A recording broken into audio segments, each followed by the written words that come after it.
mbokk yi ñu ngi leen di nuyu di leen gërëm ci ànd bi ak fidélité bi ak ni ngeen taamoo télévision Futur Média ñu dellu soit ak yéen ci seen émission Pello Pello nag mooy variété bu mag bi nga xam ni weer bu jot ma àndoon ci ak yéen c'est vrai que ci numéro bu njëkk bi ku mel ni Aïda Samb Pape Diouf tubaarkàlla ndaanaan yu mag yooyu laa ci àndaloon Khady Boub Ngoyaan tey nag ñu dellu si waat ci ñaareel bi Pello Pello nag defe naa wuyu na turam ay ndaanaan la ñuy boole ñu doon ñett kenn ku ci nekk taxaw ci sa scène bu ndaanaan wooyee jox moromu ndaanaanam mu woy delloo ko donc ci gàttal dañu koy séddalante seen biir loolu moo tax ñu naan Pello Sénégal nag ku ne xam na ni dafa bëri ay ndaanaan muy ci hip hop bi muy ci taasu bi muy ci acoustique bi c'est-à-dire genre musical bu la réer rek fii ci Sénégal boo xoolee ba ca biir li àddinay rëy yëpp ña ca gën a aay gën caa mën musique gën caa mën a woy tey def harmonie Sénégal la ñu nekk kon tey yéen ñi fi nekk ma leen di ñaan ngeen tàccul ma képp kuy artiste nekk ci Sénégal tey nag damaa boole ñett ñoo xamante ni seen particularité mooy kenn ku ci nekk xale nga ay xale la ñu waa ñoom ñëpp waaye boo gëstoo ba ci biir def nañu lu toll ci plus de 20 ans de carrière kenn ki tey ci émission bi di ngeen gis ni li mouvement hip hop bi di rëy yëpp il a un style particulier te tey tubaarkàlla dina ko wone ma bëgg ngeen tàccu ko bu baax kooku mooy Fata El Presidente mu ngi ñëw àndandoo ak groupe am tuddee ko Fata et sa République il va me rejoindre d'ailleurs tout de suite ci plateau bi ngeen tàccuwaat ko bu baax a baax a baax a baax comme ça mu temp ndànk ñu yóbbu ko tuuti ci gaamu ngéwél yóbbu ko tuuti ci gaamu Pello vous allez vous rendre compte que Fata du xale kese xaleek dara la ndax musique am ndax ndaanaan bi mu doon ndax boobu ba tey mu nekk ci c'est-à-dire jóge Ndar ñëw Dakar Fata El Presidente et sa République dinañ ñu gunge tey ci Pello bi keneen ki ci topp nag ah su ma ko dee présenté dëgg-dëgg sama yaram dafay daw ndax ku fi ndaanaan ànd na ak yow moom bu woyee traditionnel nga kontaan bu defee moderne bu saf-sàpp nga kontaan waaye bu taxawee bàkk la nga xam ni ci ndaanaan la soqe ko ndax Ablaye Seck Ndiare maamam woy na fu ne kooku mooy Ousmane Seck ngeen tàccu ko bu baax moom itam bu ñëwee rek di ngeen xam ni lépp dëgg la Laata Diop dégg mbaay ñëwal yegg si nga toog ñu Pello tey ci guddi gi ngeen paasante musique bi paasante guddi gi voilà Ousmane Ngok ki ci topp nag ah nit mbokkam kooku defe naa Sénégal yëpp xam nañu sama diggante ak moom moo taxoon ma ni du ma def dara te du ma ko ca boole boo demee ci côté baayam muy géer pire farmate yi liggéey Malamine yi liggéey ak mboose yi liggéey tubaarkàlla nga dem ci côté ndeyam mu bokk ak Youssou Ndour benn maam ndax Sidi Binta Doro Bela kon defe naa ki may bëgg a wax xam ngeen ko Abdou Salam Diallo moom itam tey dafa ñëw fas yéene àndandoo ak ñun ci guddi gi pour bégal leen yéen ñi nga xamante ni yéen a àndandoo ak télévision Futur Média bu ngeen xoolee sañse yi lépp Sénégal la bu ngeen xoolee wax ji lépp Sénégal la bu ngeen xoolee titre émission bi lépp Sénégal la kon ñoo yëy ne miroir du Sénégal télévision Futur Média dafay feeñ ba ci programme yëpp feeñ ba ci émission yëpp te firnde baa ngi tey ci seen émission Pello kontaan naa papa kontaan naa my boy Fata kontaan naa Ousmane kontaan naa Pape Cheikh kontaan nañu léegi nag gone du fi toog di njëkk a wax mag ñi sama papa laay bàyyi mu njëkk a wax mu njëkk a nuyu waa Sénégal bu ko defee tubaarkàll bu ca kanamee tuuti rek ñu doog a door nag sunu paasante way muy Pello guddi gi tey. barkeb Serigne Saliou barkeb Serigne Saliou. Mboose ya liggéey pharmacie ya liggéey Malamine ya liggéey Guccaam maam mu caam Ala Ndiaye. man mii lay waxal. maam moo am buur la maam moom commissaire la tàccu leen lii. nuyu nag sunu jigéen yi di leen jégalu ci toogaay bu yàgg bi. wallaahi suba ba léegi ñu ngi fi. ca tàkkusaan lañ toog. yàlla na yàlla guddal seen fan. te ku ci amagul borom kër yàlla na ko yàlla may ci barkeb Serigne Saliou. wala bu ñu génnee ci guddi gi tey rek ñu woo leen ni leen bon dimanche. waaw damay ñaan si. waaw rek. di nuyu Mariasine may sa bigé maar aju naa de ci root ñaar ka dem ba cala mbay njiindoo njiin farama reen lat si diggéen mbaay jori sa diggéen mbaay kii yaayam moo ma ko dénk yaayam mi ngi ci dëgg maa ngi ci fen altine bu jot ñoo doon toog Pikine ñu wax ba bër set des fois ma fanaan këram kii suñ ko joxoon sax imam mën naa jiite jumaa barke sëñ Saliou kon bu ñu leen boolee tey du hasard kii nekk koo xam ni maa ko bëggal suma bopp Sénégal la ko bëgg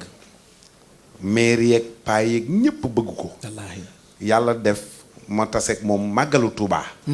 ñu nekk fa kër soxna moom mi mu sëriñ Saaliw ñu ànd ba ci kanam sëriñ Moustapha Saaliw sama sëriñ mu ni ma salaam am nga sëriñ may ñaan nag li nga bëgg ci aar yàlla na la ko yàlla defal ci barke sëriñ Saaliw ngeen tàcc loolu waaw sama rakk sama xarit mais kontaan naa sama doom kontaan naa def nga ba mu baax man tam kontaan na waaw kenn du yi nga def ko ëppal nga nag da nga ëppal nag xeex daju baaxu ca nag nii ma croisé les tànk yi rek fas yéene gunge gars yi alors Ousmane kontaan nañu et Pape man tam kontaan naa te yaakaar naa ne ñi fi nekk ñëpp ñoom it kontaan nañu donc ñi ngi sant yàlla di julli ci yonent bi sallallahu alayhi wa sallam di gërëm suñuy wayjur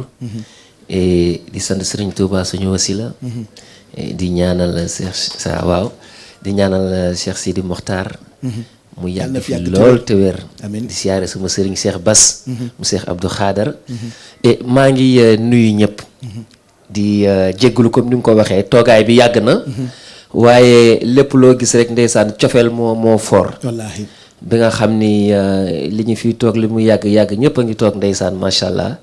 donc ñu ngi jéggalu encore une fois di nuyu aussi salaam li mu wax lépp ci moom la nekk. moom mooy nit ku baax. mais ndeke yéen ñëpp a bokk. waa gis nga moom mooy nit ku baax ku ñàkk kiñaan. wallaay ku yëg nawleem. parce que yaakaar naa sa bu ñu ko naree kii dafay gudd waaye moom xam na.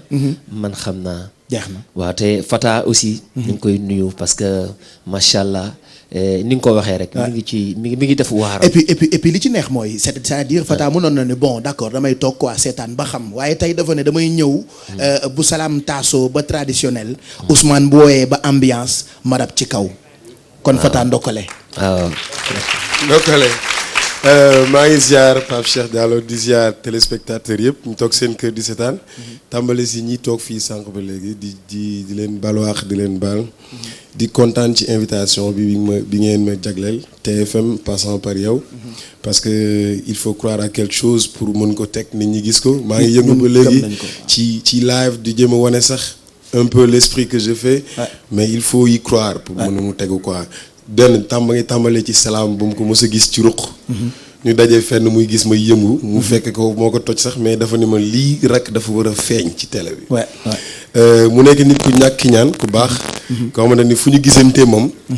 dañuy ree ba ni ñuy tàggoowee donc amuñu sax temps di wax benn wax mu sérieux quoi parce que dañuy reetaan. lu am solo la quoi macha allah. gannaaw Ousmane aussi noonu quoi donc suñu gisantee. jàmm la quoi mag bu yaru quoi moom dafa yaru quoi dafa yaru trop voilà mu nekk un plaisir et vraiment un honneur pour moi ñëw partager plateau bi ak yéen. voilà je pense qu'on parlera de tout ça parce que Fata actuellement dafa teg loo xamante ni c'était pas évident c'est-à-dire orchestre am la am groupe am muy Fata El Presidente et sa république bi nag di nga ci fekk ay leket fekk ci ay cool fekk ci ay tunguni fekk ci ay mbëng-mbëng waaye fekk ci itam seen bagage yooyu ñuy mixé nu mu tuddati lépp ngi ci biir di nga ko gis ci kanam parce que loolu la ñu bëgg a proposer mais tey balaa wax jee bëri dama bëggoon suma papa bégal ñu fecc d'abord defe naa loolu remontant lay doon bu doon ataaya ba tey ñu ne lëwal lay joxe ma bëgg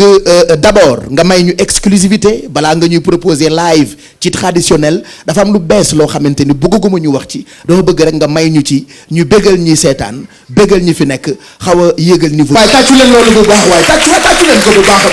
baax Salam ak Dame Sène belle rencontre lii defe naa mooy naka la ko xale yi tuddee tube de l'été waaw lii mooy tube de l'été n'est-ce pas est-ce que d'accord ngeen ak man ni mooy tube de l'été woy wi neex na yëngal na yaram téyel daam nga toog defe naa lii lu bees tàq la loo xamante ni sénégalais yaa ngi koy doog a découvrir tey ci guddi ci Pello bi c'est magnifique lu tax Dame Sène c'est l'émission Pello qui m'a inspiré ndeysaan ndax da nga def lu rafet li bëriwul woon man defe naa nee naa dootuma def woy man kese loo bokk mu neex su ma woowee daam mu jóge Thiès ma ñëw Dakar ma bokk Dakar ñu def lu rafet li ñëw fait la force muy xale bu baax nag xew ci jamono mën li muy def yaru ku tàcc Dame Sène am na jawaay Dame Sène xale bu baax particularité Dame Sène defe naa mooy mën kebetu lool am na lu ñuy pare ak moom mais defe naa c'était pas évident nga def ak Salam lii il faut nga nekk ndaanaan dëgg pour songu Salam waaw dëgg la ndax olof Njaay dafa ni ki la yërëm ba dugal la biir këram soo ko mënta gërëm jox koy dërëm bu ko xërëm dëgg la ndax man may bëri wax ànd ak sax bi dul wax romb benn si pax ci pax mu gàddu dàmba keccax waay man samay wax ku ciy mer da ngay wuti ker boo dee jigéen takk fer boo dee mag julli ci der yor course gu bari per su ma nee der kenn du mer. Ousmane waaru nga de ah. mësuma gis lu ndeke fi taasu ne woon Ousmane Seck yow artiste nga fi taasu ne woon ma nga fa ba tey. waaw jógu fa nag parce que waaw boo xoolee jigéen ñi dañuy taasu mais am na góor ñoo xam ne bu ñu taasoo nga kontaan. non nga ni c'est pas possible. alors je veux juste Salam dem ci scène bi préparer comme ça nga rëccal ñu kontaan juste permettre à Fata mu wax tuuti il paraît que dama koy faral di dégg que rap mu ngi jógee ci taasu loolu dama koy faral di dégg ah est-ce que tu es d'accord ci loolu. mais c'est absolu loolu dafa leer. Dame Sène ni mu def nii léegi en réalité soo ko yóbbuwoon studio. jox ko yenn beat hip hop yu gën a normal. yu gën a calé yu américain yi di def il se pose dessus. facilement. question de temps la. ak wax bu bëri du. question de beat la quoi. voilà léegi wax bi bu bëree mu nekk de manière saccadée c'est ce qu'on appelle le rap. maintenant revendication yi ñoo yamul. ak liñ ciy véhiculer mais man li muy wax yëpp dama koy sentir et su ma koy déglu noonu laa koy dégloo. comme rap quoi. rap comme taasu rek. vraiment benn la rap moom ak taasu amul différence et puis loolu waral ñu wax ne le rap li daara ji di wax ne né en Afrique grandi en Amérique le rap n'a dû faire que le tour c'est-à-dire fi la juddoo dem Amérique tubaab bi jël ko réadapté ko tuddee ko rap. mais taasu la tey gis ngeen particularité Pello bi bu Salam Diallo taaso tubaarkàlla Fata rap Ousmane way loolu lañ leen fas yéene proposé li ñu ibbee nag li ñu ibbee tey lu bees la loo xam ni dina toj Sénégal ci été bi yëpp loolu lañ leen doon may en attendant dañuy bàyyi Salam mu door guddi gi en live ci scène-am beneen scène bi Ousmane Seck beneen bi Fata loolu mooy Pello ku ci way jox sa morom nga way ay ca papa demal ngeen may ko loxo mu dem. ku bëgg sëñ Saalum ne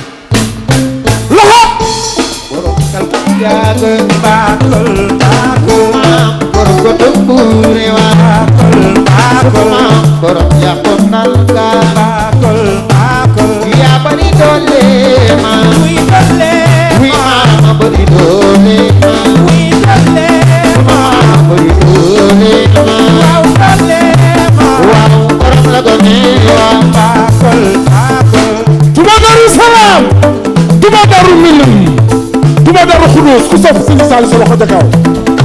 soxna wuli kene soxna fa jox day sama taw sëñ Saliou sa yaay moom la jox sëñ Bass Abdou Khadre mbakol xamuñu bàkkaar julee gu woor def lu baax mbakol Ousmane Seck mbakol borom xel kom jaaga baakol wi maam borom ko tokkure wa sunu maam borom jàppo ndalga baakol yaa bari doole ma wi maam bari doole ma sunu maam bari doole ma waaw borom la gone wa baakol Daouda Seck ku sopp Daouda sa loxo ca kaw waa Géejawaay seen dama ngoon waa ñaari tali Sëriñ Saliou borom jabatul ma xwaa borom jàpp ndal bàyyi Sëriñ Cheikh bàyyi Moustapha Saliou mooy ki ma gëm mooy ki ma defar Sëriñ Saliou yow laa gëm borom xel kom jaaga baakol wi maam borom ko tokkure wa sunu maam borom jàppo ndalga yaa bari doole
Jamaalan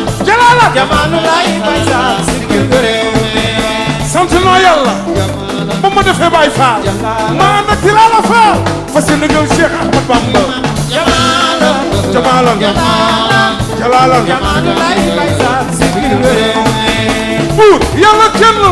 laa ilaaha illallah kennal leen ko kenn la laa ilaaha illallah yàlla amul ndey ak baay laa ilaaha illallah jurul kenn juru ko laa ilaaha illallah fa xulul la wax laa ilaaha illallah ahad allahu samad laa ilaaha illallah Bamba baax Cheikh Rafal lamp babari dina Ibra Faal Bamba baax Cheikh Rafal lamp babari dina ku sopp sëñ Babacar jógal taxaw ku sopp sëñ Babacar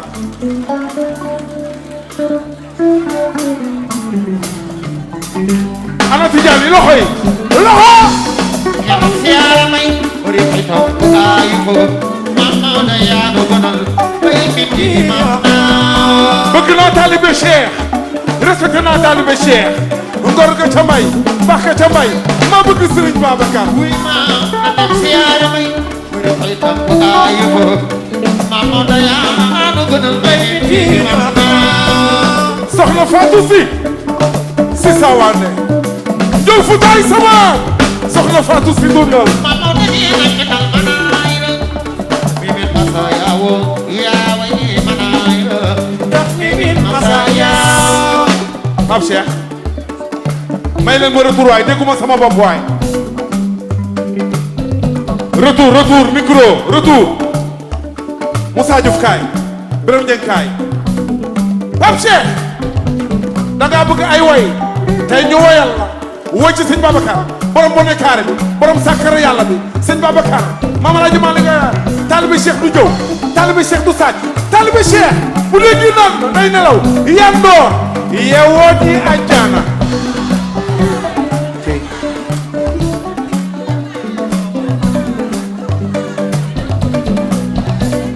xalifatu seexi wal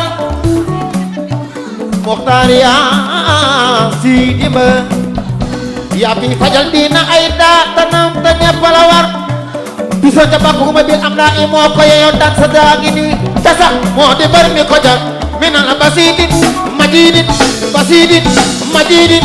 basidin ba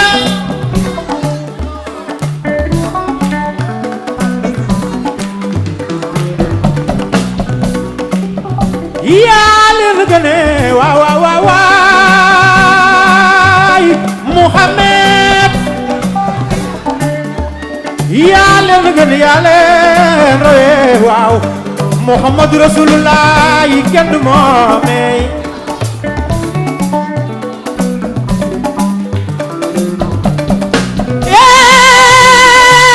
waaw Rasulullah yow xayru naas ba nu leen la nga tànn yaa tànn baytullaahi Muhammadu Rasuulillaahi billaay ba ñu Makka Medina ba ci Maamul Saam rizal mooy sa bëgg nekk moo di say doom ana soppay Rasuulillaahi yëkkati loxo ca kaw baayu Fatima baayu Rokhaya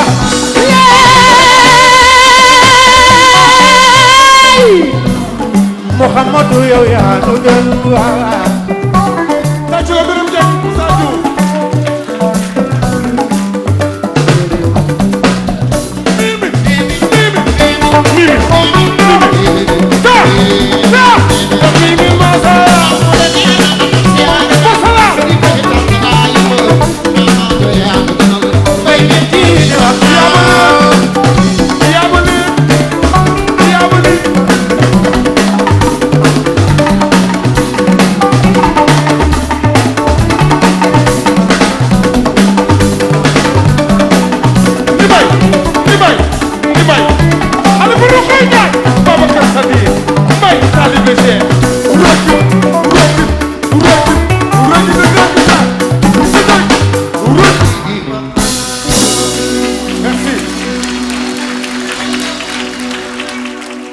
waaw noonu la boo bokk ak ay nit lëf da nga koy gàttal rek. waaw sañoon guddal ko mais dañuy gàttal. waaw jërëjëf ngeen tàccuwaat salaam bu baax loolu defe naa neex na ci li nga def ci mbay Bakar rek dara maan aram loo kumba ci am bañ penda ak pate penda bëgguma penda xaar yàlla bopp coor Adja Ndeye Mari Cuun sax taalibe Cheikh ñu ngi koy ziar bu baax ak taalibe Cheikh yu mag yi fi nekk yëpp Alaaji Babacar Diallo suñu baay boobu ñu ngi koy ziar bu baax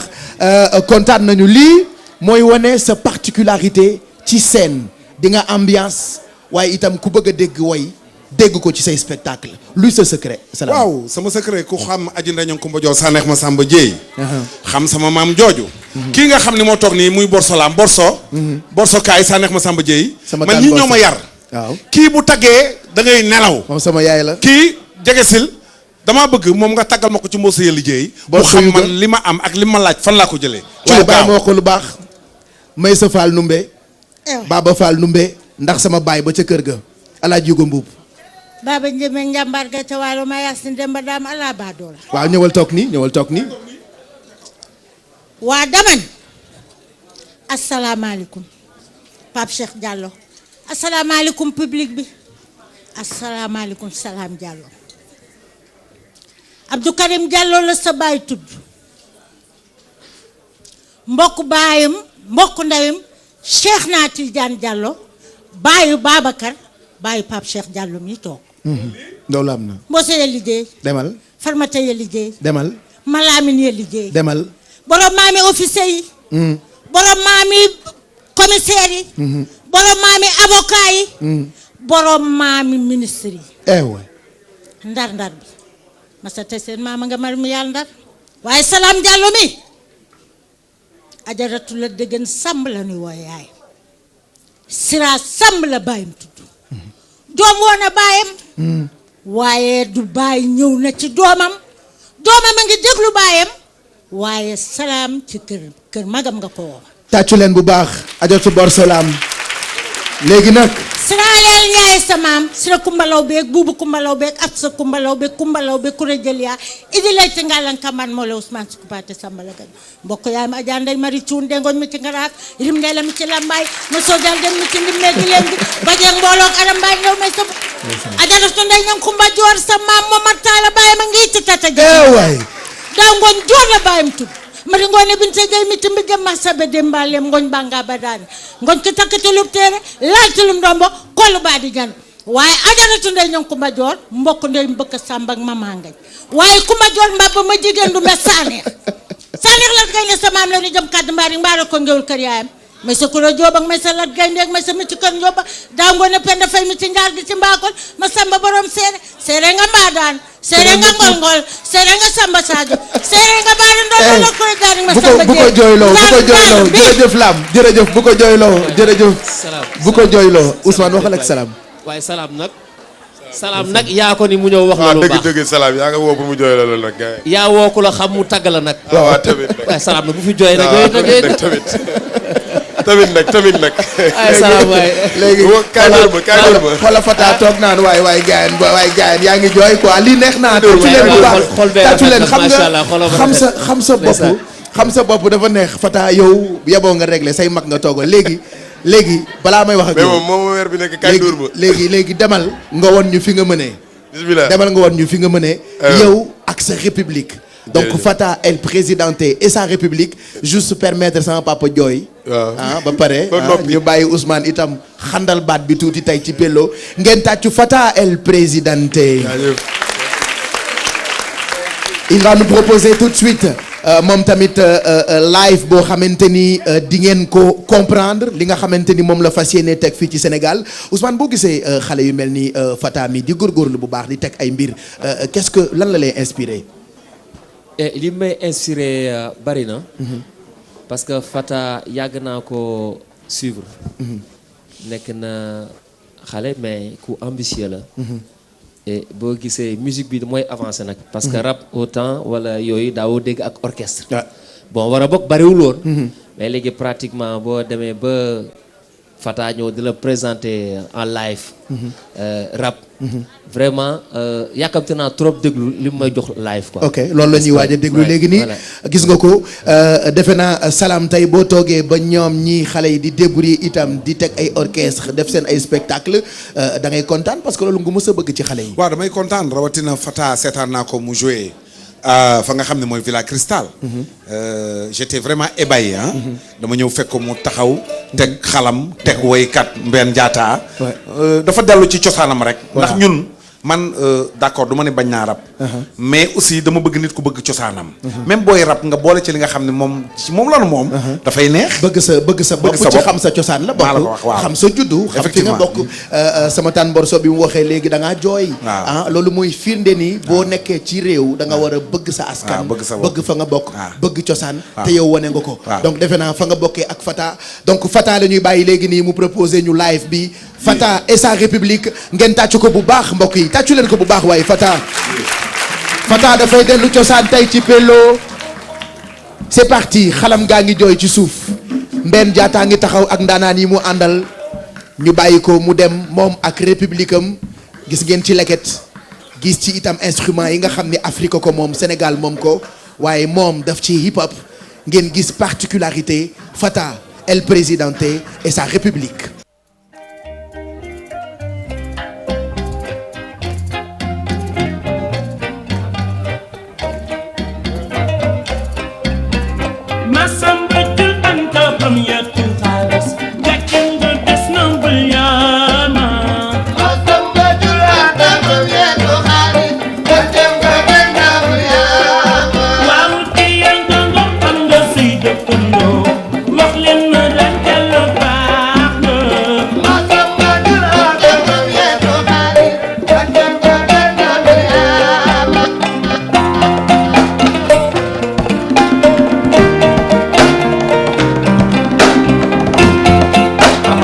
Salam alaikum.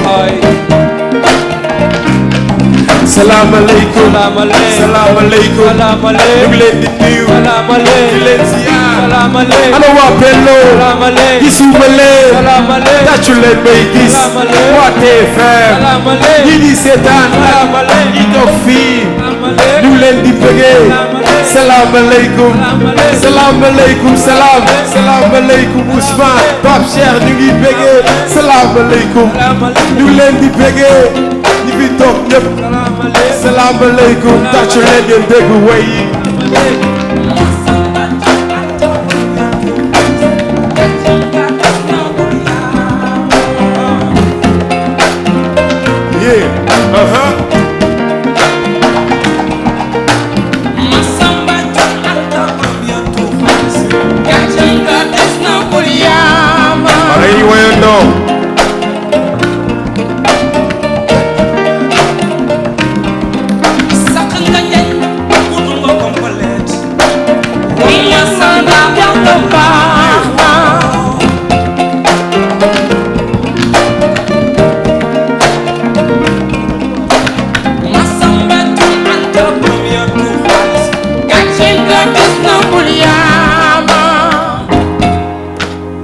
Yeah, man.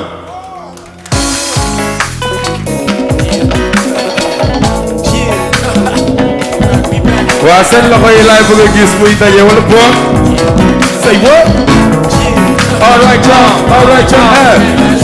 Yeah. under. What? Say what? Ayo, Viviane was sama ci woo musique taxul ma dégg ko waaye bii tey bii sound bu ma si jógee ngeen seen dinaa ci def lu ne wax lu ne dugg sa xol génne sa xel wan na la musique dafa war a neex kon stress yi daf fi war a jeex li may def du la ko def fi may yóbbu doo ko def moo tax maa ko yëg maa fa def maa ko bëgg di bokk ak fan si boo amee jafe-jafe àdduna jàppal li ma wax mooy àdduna booy tëjal sa néeg rap yàlla booy déglu lii di rap ngay xool fi mu la jëmee sans bii fi mu la jëlee ngay dégg li mu la wax parce que yeneen def atal balaay suba nga am ndam ndax musique bii moo teggi njaam wan nit ñi seeni yoon bañ rek xale yi bon askan wi dañuy sonn musique bu neex am na solo notre seule voie de salut mooy di ko jël di leen ko solal kontaan ngeen kontaan leen yoon wi di la bu sell ak yoon wi la yéen di lu siiba right say what say what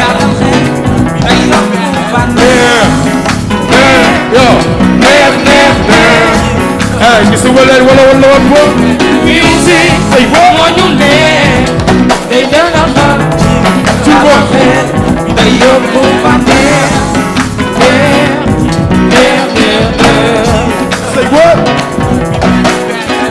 xol laa ko tibbee seen cofeel ngeen ko gisee xol bu nice laa ko jëndee dëgg-dëgg musique mën nañ ko dindee di si añ di ci reer di bu jogandiku seetaale ndëkki may ci baay ci bër yaay te jël xale yi lu ñu mën a lekk tey yaatal xel naatal xol seetal ci ko seetal lii fas ay noog sas ay wax tas ay wax yu neex te lu neex te boo ko bëgg bu doon sa sago ñu di ko lu ñëpp bëgg am na solo andi suuf musique boobu li jóge ci xol wala dugg ci xol di ñaan ak soxor daf koy tofal musique wër na àdduna bii ba foo dem làkk ko ñu àddu la ci rythme plus jazz mbalax salsa funk techno hip hop zouk reggae ak soul musique de trop PBS Kara G Beat France ak BMG ba ko teg Fuma Lat ak Alif El Prezi Snoop Dogg Tupac Run DMC ak BD 50 Cent no beat Twice Akon ak Jay-Z right music moo ñu neex di fi xol ci dalal xel te yokku bànneex neex music moo ñu neex di fi xol ci dalal xel te yokku bànneex say what hey yo boo ci nee bul tiit bul siis day wàññi diis del bind ba mu cil teg ko ci biir bi te la liis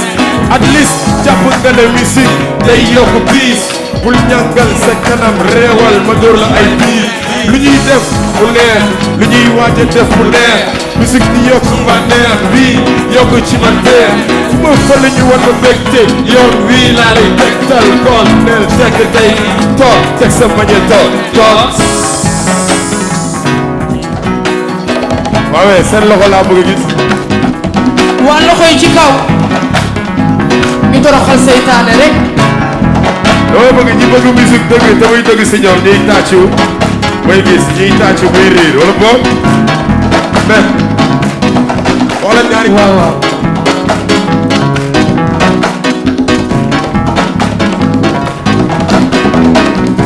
bindal na ma ci laaya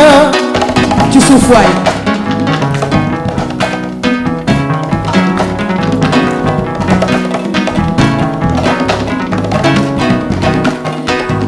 bindal na ma ñetti laaya baay bindal na ma ñetti laaya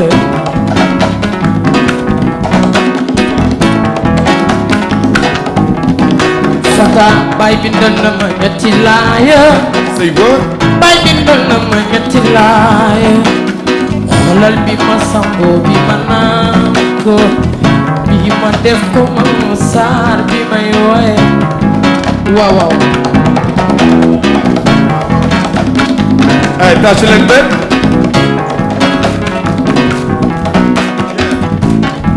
say what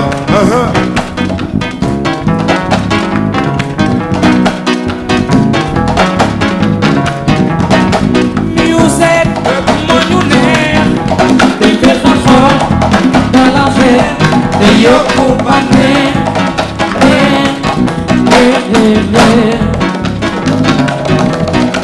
music moo ñu neex say what te defar xol dala xel te yokku bànneex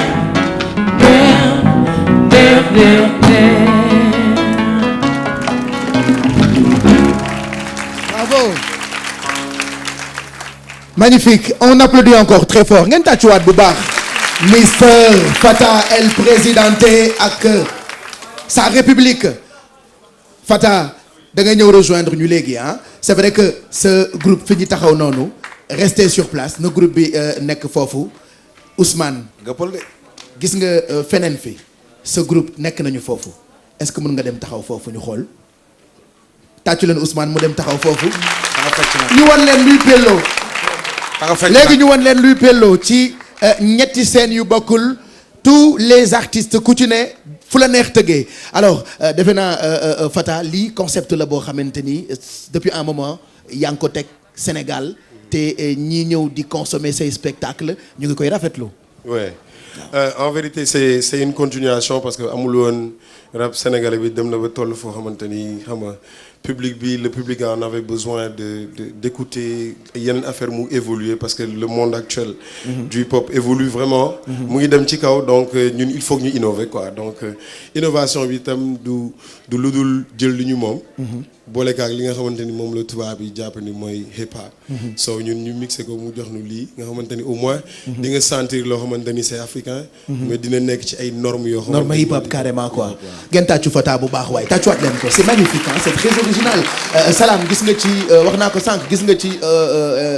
sa république gu Fata gis nga ci ay sabar gis nga ci ay xalam gis nga ci yoo xam ni c'est très africain waaye yu wane ni itam hip hop la quoi. xam nga bi ñu taxawee ci biti moom laa koy wax ma ne ko nit ku nekk da ngay fonk sa bopp ma ne ko tey boo demoon war a def duo ak Jay-Z loolu laa la waxoon man la na nga mën a impressionner Jay-Z mooy nga jël sa cosaan xëcc sa benn tama wala sa benn xalam xuuxale ko xuuxal xalam day xuuxale waaw nga xuuxale ko xëbal Jay-Z nit ku nekk ak sa cosaan moo taxit maa ngi koy félicité parce que lii c'est pas facile lu garaaw la mooy comme taasu rek ni mu fi meloon dañ doon jël taasu woy ñuy tabaxal taasu léegi ñu dem ba taasukat di am morceau am orchestre di tëgg ay soirée ñuy fay il faut oser rek moo la preuve baa ngi nii voilà ayca ki ñuy ñëw woyal nag léegi nii defe naa présentation am sax li may faral di wax loo wax ci Ousmane Seck répétition lay doon Laati Diop Degen Mbaye Jori sa Degen Mbaye Maar Yacine may sa bigee maar yéen a ko àggali Ablaye Seck njaareem sa maam bu ca kanamee naa ñëw ci moom ndax la mu daan def waaye yow yaa ko donnu loolu for na bu neex ak ci yar waaw loolu for na de loolu for na tàccu leen Ousmane Seck mu woyal ñu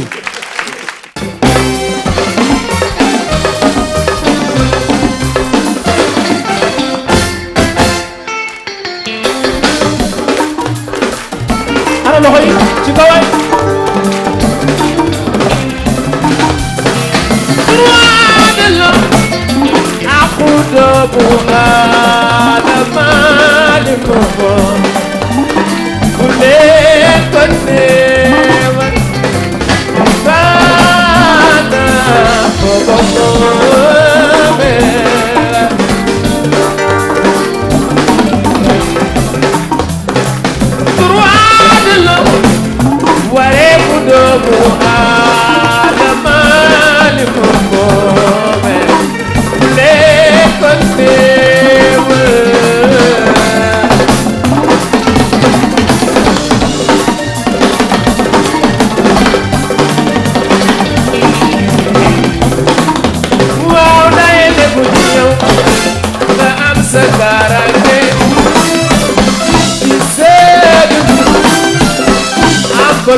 Go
góor war jigéen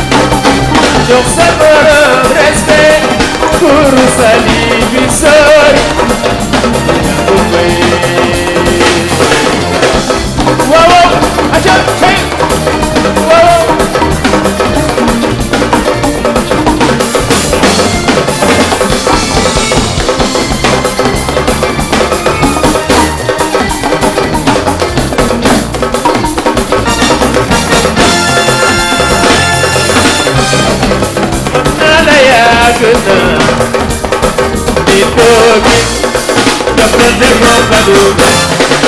góor baa muy jigéen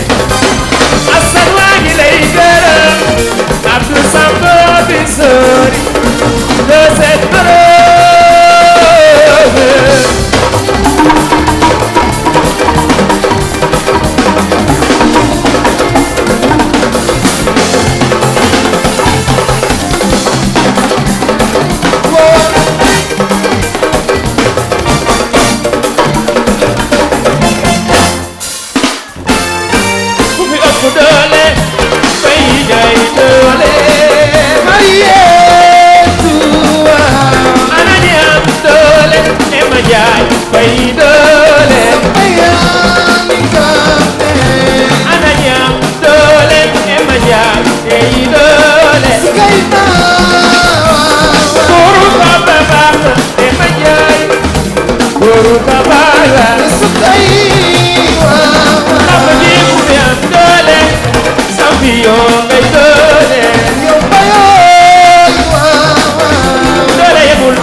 non Ousmane demaatal ci yaaba bi nañu yaaba waat yamaatal ci yaaba leen bi yëngalaatal lébu yi nañu yaaba waat une minute ayca gumbe leen ayca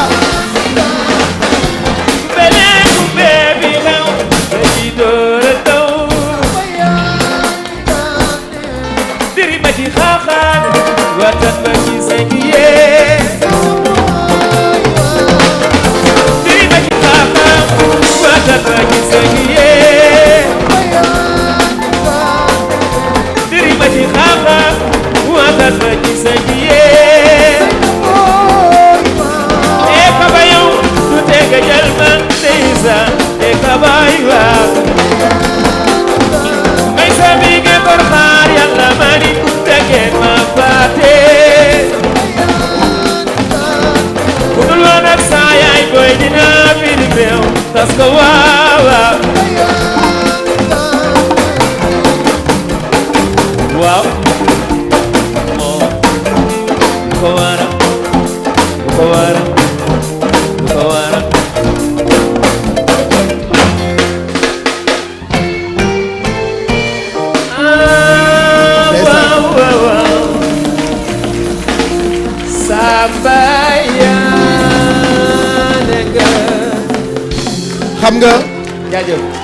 xam nga lii rek a tax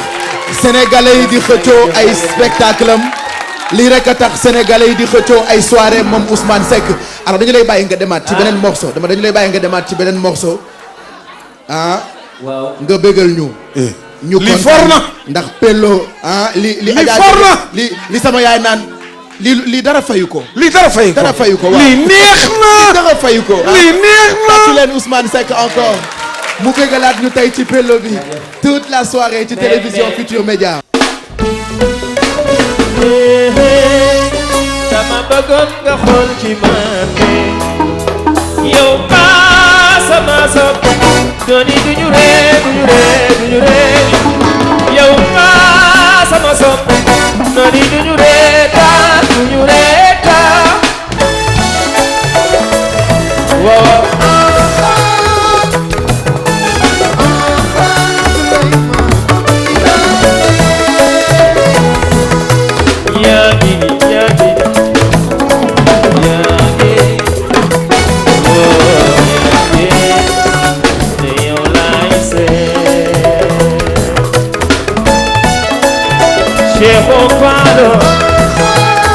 doomu ndeyu baay moo dooy waxaane dañu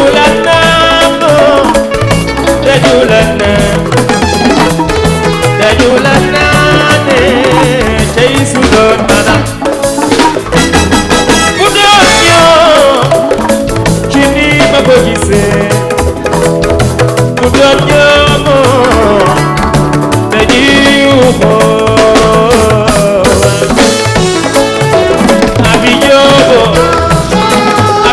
sama doom yu baax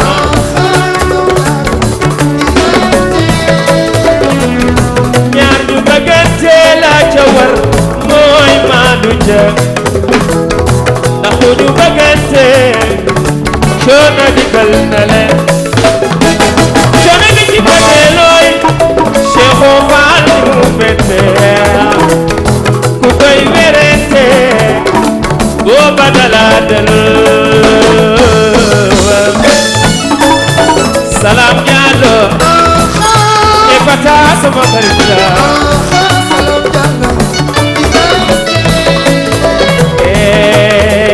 yow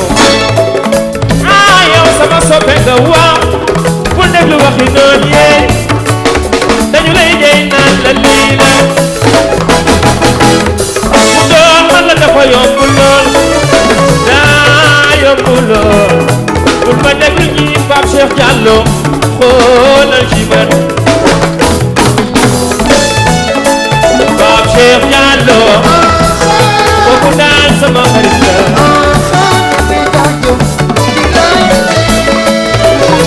boo amee na nga ñëw boo ñàkkee na nga ñëw bul fa yàq dara wéetaay bi moo may sonalee waaw abi ñoo Cheikh Fall sama xarit la boo taxee nga gis nga jaaxal waaye moo du yow na nga tee bu ca yokk bu ca wàññi dara adduna bi daal ba jooy waaw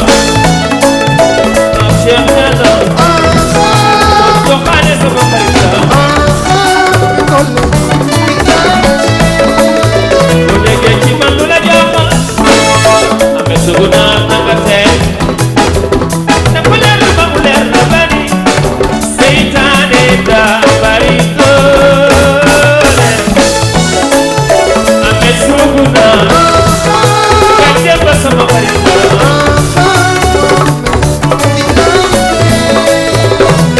gani gani gani gani ma gani bul ma déglu ñii gani lay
bravo Ousmane tàccuwaat leen Ousmane Seck bu baax et Ousmane mën naa wala loolu salaam loolu wax du yàqu la Fata Ousmane mën na loolu wax du yàqu la. waaw non wax bu yàqu la xam nga bu dee da nga judd ci way doon doomi géwél pire foo woyee ñëpp kontaan mais defe naa lii rek a tax ma wax li ma wax sànq. yéen ñett da ngeen bokk particularité. li ngeen di nekk ay xale yëpp ku ci nekk def nga plus de 30 ans de musique te boobu ba tey yéen a ngi bégal sénégalais yi fu ngeen génnee lu bees ñëpp bég muy Fata muy Salam muy Ousmane defe naa li nga def nii foor na de li xale yi wax waaw loolu foor na ëpp na de. ah xale yi de wax dëgg yàlla. waaw ñoom moom dañu sax amul seen fay Salam ak kii Fata dinañu xam li may wax. yow it xam naa ne gënuma la koo xam parce que nit moom booy def dara. ku la ci encouragé. loo def mun a neex na tàccu la. dina la yokk njàmbaar. donc loolu moo tax toujours ñun moom damay wax ñun amuñu seen fay quoi. vraiment te yéen da ngeen am benn affaire boo xam ni dama ko seetlu par rapport ak artistes yu bëri ku ci nekk dafa am proximité bu am ci seen digganteeg ay ak seen i soppe jege naa Fata jege naa Salam jege naa Ousmane Seck mais dafa am benn proximité da ngeen dem ba jur ci ñoo xam ne sax matuleen ñooñu ay baay loolu defe naa secret la boo xam ne artiste bu ne war na ko am te ku ci nekk dina ci wax seen relation ak seen ay soppe proximité bi ci am. donc je pense d'abord man sama xalaat bi ma si am bu gàtt mooy dafa am benn élément bu essentiel boo xamante ni. parfois artiste sax peut-être boo nee musique rek laay def. loolu doo ko soxla. mooy di jàmm santeeg say nit nekk nit dal. boo nekkee artiste yenn saa yooyu mën nga foog ni. bu dee ci dëkk yu mag yi en tout cas ñoom faalewu ñuy seen soppe yi mais Sénégal. soo nekkee fii. en tout cas ku ci yeewu. di nga bàyyi xel ci ñi la bëgg bu baax. parce que nit ñi amuñ jot. fii dëkk bu pauvre la quoi. disons donc nit ñi bu ñu amee temps di am xam nga compassion si yow li ngay def. di la support di si bàyyi xel di la support. ñooñu doo am seen fay et en réalité aussi artiste bi aussi xam ne. fii artistes yu mag yëpp jaaroon da nga fay jaar rek parce que da nga xëy day bis day jot nga ñu tàgge la yàlla na yéex donc ñi ngi may wax nii en tout cas ñi ma ci seetlu nii te ma bokk ak ñoom plateau dama gis ci ñoom humilité kii foo ko romb fu mën na dox suba ba ngoon ci day foog xale ya koy tardeel sax buy dem Ousmane aussi da ngay gis ci yar ak humilité loolu Sénégalais dañ ciy bàyyi xel donc forcément nit ñi lay bëgg papa waaw comme li mu ko waxee doo lay jël ndox doomu aadama yi da nga leen di jox cër respecté leen xoolal ñii depuis 4 heures ñi ngi fii am na ñoo xam ne reeruñu lekkuñu naanuñu mais ki nga xam ne moo leen tax a jóg daf koy jar Ousmane noonu la mel foo demee fu muy tëgg ay jour la day fees dell c'est parce que moom moo ko ji ay rakkam ak ay doomam ak jar parce que dama bëggoon xam ndax secret yow itam noonu nga mel Fata mi noonu la mel c'est-à-dire man dama koy gis ni mu jegee ay fansam yow dama lay gis c'est-à-dire mën nga jouer lundi mardi mercredi jeudi vendredi ñii ñëw duñu sóor sax ndax dañuy liggéey suba dafay fees dell Ousmane tamit waxi nopp tey sax samedi la mais écoute vendredi da koy tëgg jeudi da koy tëgg mercredi da koy tëgg mais tout le temps dafay fees seen ay soppe lu ñu yàgg ak yéen à chaque fois bu ñu ñëwee soirée dafay mel ni tey lañ leen di doog a gis waaw loolu mooy doolay jël ndox moom comme li mu ko waxee rek Ousmane fu mu tëgg mu fees Fata la même chose man parce que loolu da nga koy doomu aadama yi séqal ak ñoom jàmm boo séq ak ñoom jàmm da lay yëg te nit ku la yëg nga yëg ko dëgg la nit ku la yëg nga yëg ko dëgg la waaw mboo sa lay jël yéen te yow Ousmane defe naa loolu Fata wax Salam wax ko itam yaa ngi koy dundoo ah bien sûr parce que xam nga musique toujours expérience la loo gën a dem rek di gën a am expérience parce que comme ni ko Salam waxee aussi ak ni ko Fata waxee bon parce que nit ñi wax dëgg yàlla kenn moomu leen te nit ku nekk am na ku la jaral am na ñoo xam ne boo xoolee ñi fi toog ñii xam nga boo naree lim si da ngay jub mais maa ngi fi seetlu par benn yoo xam ne wax dëgg yàlla mbëggeel rek cofeel rek parce que le temps est précieux wallaahi mais dañuy bàyyi lépp tout le temps di ñëw seen ay spectacle seen ay soirée c'est-à-dire yéen da ngeen dem sax ba des fois du ngeen am jotu génne album wala def vidéo parce que tout le temps yéen a ngi dóor seen ay spectacle proximité boobu daal defe naa ñoom fonk gi ñu leen fonk yéen a yëy sax di leen defal loolu mais nit ki amul lu dul ku ko bëgg parce que ki la bëgg moom moo lay sonal comme ni ko olof yi di waxee nit bu la bëggee rek am nga problème waaw tey mbëggeel wax dëgg yàlla aussi tamit du tàccu leen loolu Ousmane Seck wax bu ñu àggalee nag tey guddi gi si vous nous rejoignez ba léegi ñu ngi àndandoo ak yéen ci télévision Futur Média Pello bi nag tey gis ngeen ni ñetti genre la ñu boole def ci benn plateau loolu mooy particularité bi weer bu dee bu jot tous les mois ñu àndandoo ak ndaanaan yi nga xam ne ñoo nekk Sénégal li Fata def sànq bu ca kanamee dina ko dàbbali ak ñi mu àndal muy Fata El Presidente et sa République tubaarkal li ñu ibbee itam muy single bu bees boo xamee ni dégg ngeen ko day annoncé sortie album di annoncé itam li Salam Diallo nar ci été bi d'ailleurs ci loolu laa bëgg a ñëwaat léegi nii sax tey boo delluwaatee léegi ci guddi gi looy béggalaatee Sénégal comme que Ousmane def na ba mu baax waaw dañuy dellu cosaan rek def Baara Mbay bu toog waaw toog rek Baara Mbay bokk kon ñu dindi lépp lu ñuy sonal rek xoolal garam bu laay jëg tegee nee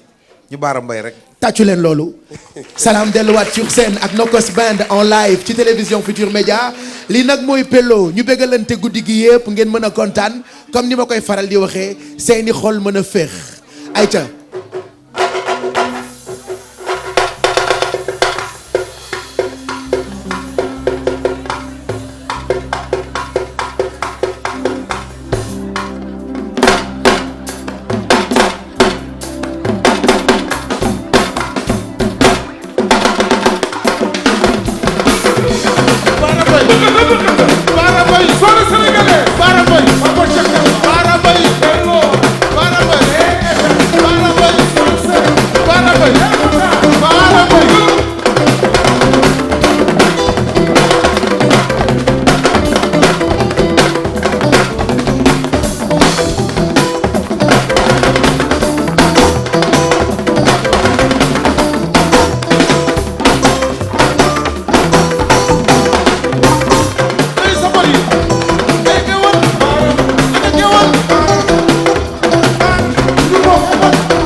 mais mais lii la tubaab naan le show c'est ce qu'on appelle le show c'est ce qu'on appelle le show lii mooy show tàccuwaat leen Abdou Salam Diallo bu baax night show 100% ambiance tey ci télévision Futurs Médias guddi gi yëpp di ngeen mën a bëggee fi ngeen ne di seetaan ak fu ngeen mën ci nekk ci àddina waaye ñi fi nekk itam ñu ngi bëggee donc tey pello la boo xam ni tubaarkàlla ku ci nekk war nga cee gis sa bopp non stress la Ousmane gis nga Salam xam nga ni ambianceur la de. Salam moom wax dëgg yàlla booy ambiance. macha allah ba dajeeg Salam xam ni. vraiment war a toog seetaan ko macha allah. Salam daal dañ koy ñaanal gudd fan ak wér. alors Fata yow itam en tant qu'artiste noo gisee ay prestations am lii rek a tax. boo demee soirée am doo bëgg a ñibbi. yenn saa yi soirée yi jeex 8h ci suba. waaw dafa bu weesoo spectacle yi muy def ak ambiance yi moom dafa am cas quoi dafay am beneen affaire. mooy feelingu artiste. mooy feelingu artiste bi quoi. donc benn feeling bu ne ci moom. voilà moom am na xumbaay bi. am na rythme bi. ba pare am na mbalak bi xam nga cas bi quoi. donc macha allah ak dégg-dégg je tiens surtout à préciser pour ñi nga xamante ni ñoo koy gis muy ambiance rek sur scène lu muy liggéey la. lu muy préparé la boo fekkee Salam fu muy répété. sa yaram dafay daw c'est-à-dire tu te rends compte que li muy def du fo. foowewu ko moom on se voit dans voilà caractère am quoi. te daf koy génnee sur scène moo tax ma bëgg papa nga àggali bëgguñu nga arrêté. dañu bëgg nga continuer bégal ñu tey ci guddi gi ñu mën a bégee àndandoo ak sunu xarit yi ñuy seetaan ngeen tàccuwaat bu baax mu delluwaat ak Nokos Band tey ci pello bi.